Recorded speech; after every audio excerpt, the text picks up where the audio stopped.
तिच्या हितांसाठी किंवा ओबीसीचं आरक्षण जाऊ नये म्हणून लढणाऱ्या नेत्यांपैकी तुम्ही एक होते. छगन भुजबळ यांनी आवाज उचलला म्हणून त्यांना डावलल्याची चर्चा आहे.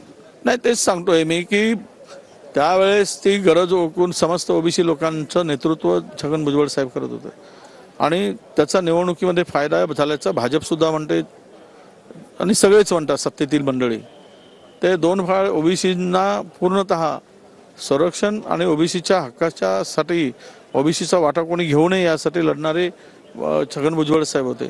मग त्यांना डावलणं याचाच अर्थ तुम्ही या राज्यामधील ओबीसीचं खच्चीकरणच करणं हा त्यामागचा उद्देश आहे. धनगरांचे नेतृत्व पडळकर यांना पण मंत्रिपद नाही, धनगरांचं नेतृत्व करणारे खूप आहेत, केवळ एक पडळकरच आहेत असं नाही, परंतु समस्त ओबीसीचं नेतृत्व करणारी जी मंडळी आहे त्यामध्ये एक भुजबळांचं नाव अग्रेसर आहे.